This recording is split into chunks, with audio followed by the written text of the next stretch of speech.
السلام علیکم ورحمۃ اللہ وبرکاتہ۔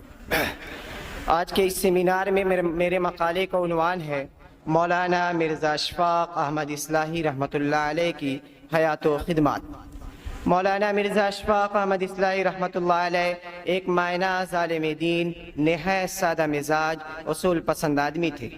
دین و ملت، خاص کر مدرسۃ الاصلاح کے لیے مدت العمر سرگرم رہے۔ مولانا مرحوم کا شمار جید علماء میں ہوتا تھا۔ وہ بے پناہ صلاحیتوں کے مالک تھے۔ ان کی وفات سے ایک بڑا خلا پیدا ہوا ہے جو جلد پر نہیں ہو سکے گا۔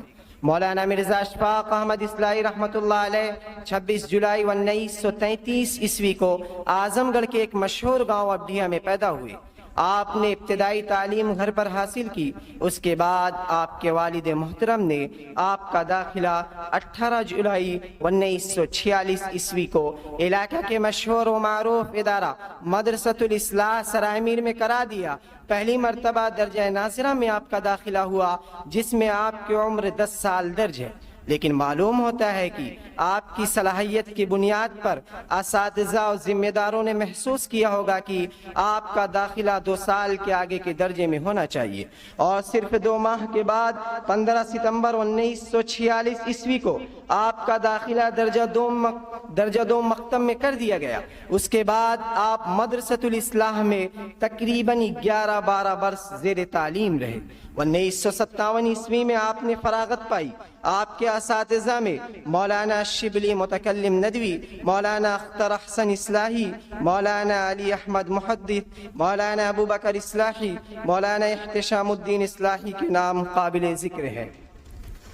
مولانا مرحوم مدرسۃ الاصلاح سے فراغت کے بعد کانپور چلے گئے اور شہر کو اپنی سرگرمیوں کا مرکز بنایا۔ مولانا دینی، دعوتی، قومی اور ملی خدمت کے جذبات سے پوری طرح سرشار تھے، اس لیے کانپور کے اندر ہر اس مہم کا حصہ ہوتے جو قومی، ملی، دینی ضرورتوں کے تحت شروع کی جاتی۔ اپنے اسی جذبے کے تحت جماعت اسلامی سے شروع ہی سے منسلک تھے اور جماعتی سرگرمیوں میں بڑھ چڑھ کر حصہ لیتے۔ آپ نے شہر کانپور جا کر جماعت کے کاموں کے لیے اپنے آپ کو وقف کر دیا تھا۔ مولانا مرزا اشفاق صاحب کے اندر مولانا مودودی رحمۃ اللہ علیہ اور تحریکی اسلامی سے محبت کا بیج بونے والے مولانا اختر احسن اصلاحی رحمۃ اللہ علیہ تھے، اور آپ کی تربیت میں مولانا ابو اللیث اصلاحی ندوی رحمۃ اللہ علیہ، مولانا امین احسن اصلاحی رحمۃ اللہ علیہ کا اہم رول رہا۔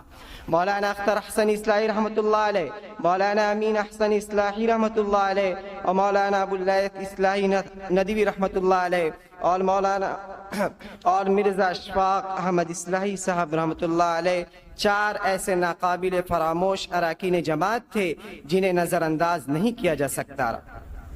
سرکاری امداد قبول کرنے سے مولانا مرزا اشفاق احمد صاحب نے انکار کر دیا۔ 1975 میں جب اس وقت کی وزیر اعظم اندرا گاندھی نے پورے ملک میں ایمرجنسی لگا دی اور اپوزیشن سمیت بلا تفریق مذہب و ملت ان جماعتوں، تنظیموں اور انجمنوں پر پابندی لگا دی جن کو اپنا مخالف سمجھا یا جن سے کسی طرح کا اندیشہ محسوس کیا، اور ان جماعتوں کے قائدین اور ممبروں کو تلاش کر کے جیل کے سلاخوں کے پیچھے ڈھکیل دیا۔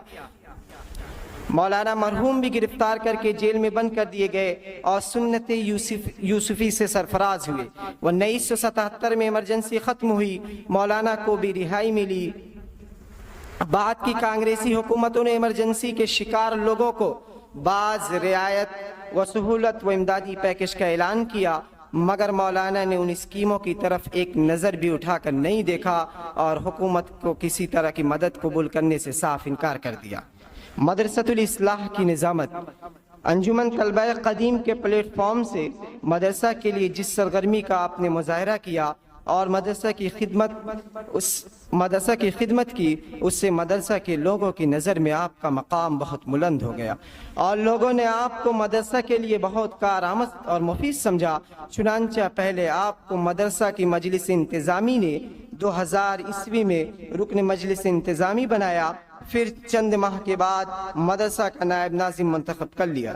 8 سال تک آپ مولانا ضیاء الدین اصلاحی صاحب کے ساتھ، جو اس وقت کے ناظم تھے، ان کے ساتھ مل کر مدرسہ کی تعمیر و ترقی کے لیے سرگرم رہے، اور جب 2008 عیسوی میں مولانا ضیاء الدین صاحب ایک حادثہ کا شکار ہوئے